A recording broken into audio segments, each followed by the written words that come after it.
ابھی بھی پاکستانیوں کو کہیں نہ کہیں ظاہر ہے یہ خاص طور پی ٹی آئی والوں کو ہوتا ہے کہ ڈونلڈ ٹرمپ عمران خان کے لیے ایکٹیو ہیں، ان کی پارٹی ایکٹیو ہے، وہ کھل کر سامنے نہیں آ رہے ہیں. تو کیا امریکہ کی انٹرفیئرنس آپ دیکھتے ہیں موجودہ جو سارا سینیریو پاکستانی پالیٹکس کا چل رہا ہے کہ وہ انٹرفیئر کر سکتے ہیں؟ آپ یہ دیکھیں کہ ڈونلڈ ٹرمپ کے الیکشن کے بعد تو کہاں بات پہنچ گئی ہے. وہ اس کے بعد ہی سسٹمز کے اندر مذاکرات ہوئے قیدی نمبر 804 کے ساتھ. اس کے دوران ہی اس کے بعد لوگوں کی جو ڈائلاگ خاموشی سے خفیہ طریقے سے ہو رہا ہے. اس کے بعد ہی یہ جو ان کے ادھر سے قانون سازی کی، اب تو قانون سازی کی بات ہو رہی ہے، وہ جو انہوں نے ایک قانون بھی پیش کر دیا ہے. تو میرے خیال میں حالات بڑے تبدیل ہوئے ہیں اور پاکستانی ڈائسپرا جو ہے اس وقت ایک بڑا ایکٹیو پلیئر بن گیا ہے.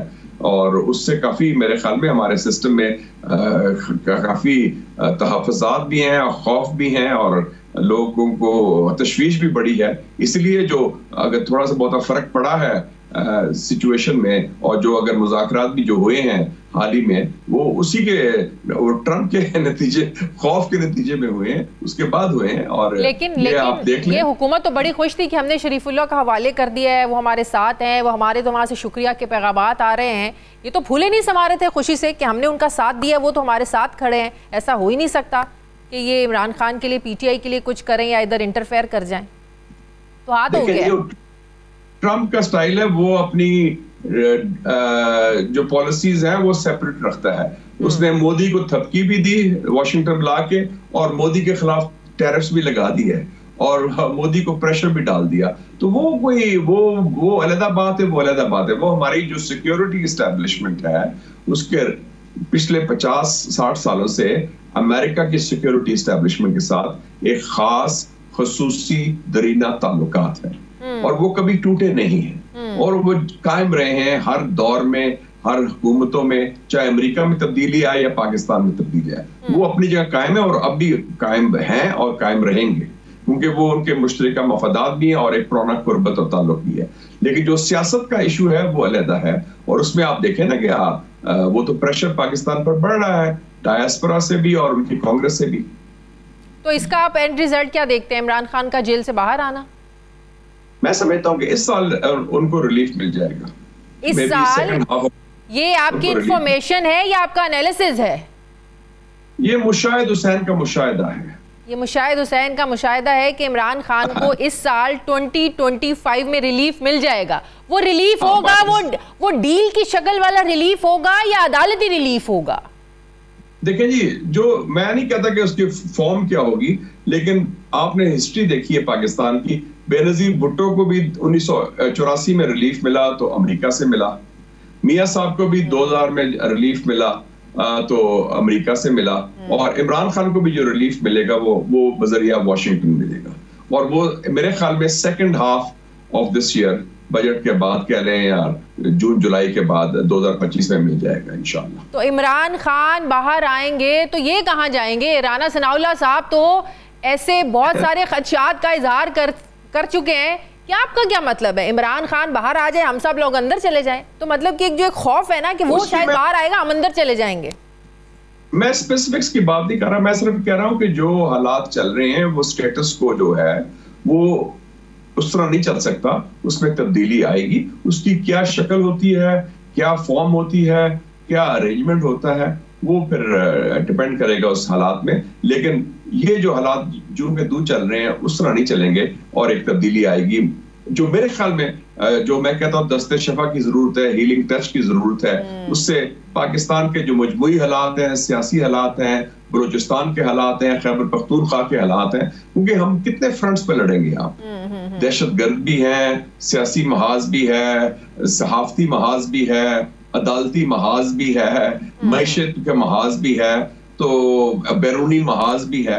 تو اتنے محاذ پر کسی ملک یا سسٹم کا لڑنا بیک وقت ممکن نہیں ہے. تو اگر آپ ریلیف دیں گے سیاسی طور پر اور اس میں فرق پڑے گا حالات میں، تو ملک کے لیے فائدہ ہوگا. حالات ذرا سنبھلیں گے، استحکام آئے گا تو ہم آگے کی طرف بڑھیں گے اور لوگ بھی سکھ کا چین لیں گے انشاءاللہ. صحیح. ایسے حالات میں بلوچستان پہ بھی بات کرنا بہت ضروری ہے آپ سے. ان حالات میں یونٹی کی بھی ضرورت ہے. اس مسئلے کو حل کرنے کی بھی ضرورت ہے، لیکن ہمیں تو جب سے سمجھ بوجھ آئی ہے بلوچستان کے حالات، ہم یہ پڑھ بھی رہے ہیں، دیکھ بھی رہے ہیں، اور ہمیشہ یہی سنتے آئے ہیں کہ بلوچستان کے حالات میں مداخلت نہیں ہونے دیں گے، نہیں ہوگی مداخلت۔ سیاستدانوں کا جو رول ہونا چاہیے وہ ہمیں کبھی نظر نہیں آیا۔ جنرل مشرف کے دور میں 2005 میں ایک رپورٹ تیار ہوئی، وہ بھی ہم نے وہ وقت بھی دیکھا، دور دیکھا۔ آپ کی بگٹی صاحب سے ملاقات، پھر 2 سال پہلے اختر مینگل صاحب کی سربراہی میں جو اسلام آباد ہائی کورٹ نے ایک کمیشن بنایا تھا، رپورٹس بنی، حالات کا جائزہ لیا گیا مشاہد حسین سید صاحب، لیکن اس پہ عمل درآمد نہیں ہوا، جس کا نتیجہ آج ہم بھگت رہے ہیں۔ 2005 کی رپورٹ میری رپورٹ تھی جی، آپ کی تھی، پارلیمنٹری کمیٹی کی، میں چیئرمین تھا اس کا جی، اور وہ رپورٹ ایسی تھی کہ جو نواب اکبر خان بگٹی سے لے کے آسما جہانگیر تک یا اختر مینگل صاحب تک یا محمود خان اچکزئی صاحب سب نے بلوچستان میں تسلیم کی تھی۔ انفارچونیٹلی وہ امپلیمنٹیشن نہیں ہوئی، ابھی بھی وہ رپورٹ پڑی ہوئی ہے۔ سردار اختر مینگل صاحب کی جو رپورٹ تھی 2 سال پہلے، وہ میں نے ڈرافٹ کی تھی، میں ممبر تھا اس کمیشن کا، اور وہ چیئرمین تھے اس میں افراز صاحب خٹک صاحب، رضا ربانی صاحب، اسد عمر صاحب، کوسا صاحب اور لوگ بھی موجود تھے۔ تو یہ دونوں رپورٹ اگر آپ امپلیمنٹ کر دیں تو جس میں مسنگ پرسنز کا ایشو کور ایشو تھا اور بلوچستان کے اپنے عوام کے حقوق کا ایشو ہے، تو آپ کے 70% مسئلے بلوچستان کے حل ہو جائیں گے۔ کوئی راکٹ سائنس نہیں، آپ بات کرتے ہیں کہ فلانی جگہ جائیں گے، یہ ہم خود it's a man made problem, اور ہم حل کر سکتے ہیں اگر آپ کی نیت ہو، اگر آپ کی ہمت ہو، اور اگر آپ کی vision who. As simple as that. نہیں، سیاستدانوں کا جو رول ہونا چاہیے صرف یہ کہہ دینا کہ ہم جو ہے نا وہاں پر کسی کو مداخلت نہیں کرنے دیں گے۔ آپ مجھے بتائیں کہ نہیں، آپ مجھے بتائیں کہ یہاں پر ہمارے کتنے وزیر اعظم گزرے ہیں، کبھی کسی نے 2 دن سے زیادہ بلوچستان میں گزارا؟ یہاں کے وزیر کتنا کو وہاں جاتے ہیں، کتنا کو وہاں کے مسائل کو سمجھنے کی کوشش کرتے ہیں، کتنی کو پالیسیز بنائی جاتی ہیں، کتنی پالیسیز پر امپلیمنٹیشن کی کوشش ہوتی ہے؟ صرف باتوں کی حد تک آج تک سیاستدانوں نے پورا ہی کیا ہے سب کو۔ یہ آپ نے بالکل صحیح کہا، ہماری سیاسی قیادت جو ہے، نام نہاد سیاسی لیڈر، وہ اس میں فیل ہو گئے ہیں۔ پاکستان کا جو وفاق ہے اس کی بنیاد 4 اکائی ہیں جو برابری کی بنیاد پر ہیں، جس میں بلوچستان سب سے بڑا صوبہ ہے۔ ان کو انٹرسٹ ہی کوئی نہیں ہے، کوئی بم کا دھماکہ ہوتا ہے، کوئی واقعہ ہوتا ہے تو پھر جاتے ہیں فاتحہ کرنے کے لیے، مذمت کرنے کے لیے اور پیسے دینے کے لیے، کمپنسیشن کے لیے۔ اس کے علاوہ کوئی ویژن نہیں ہے، کوئی جان نہیں۔ مجھے یاد ہے کہ 5 جولائی 2022 کو یہ ہماری پارلیمنٹری کمیٹی اور نیشنل سیکیورٹی کا اجلاس تھا، اور میں نے ایشو ریز کیا تھا، سینیٹر مشتاق صاحب نے بھی، اس کے جنرل باجوہ تھے چیف آف آرمی سٹاف، کہ ہم نے کہا، اور ڈی جی ISI بھی تھے، دوسرے لوگ بھی تھے، کہ یہ جو مسنگ پرسن کا ایشو ہے دھبا ہے پاکستان کے لیے، آپ اس کو حل کریں۔ اور انہوں نے کہا کہ میں قانون سازی کریں، ہم تیار ہیں تعاون کرنے کے لیے۔ یہ فوج کی سربراہ نے کہا۔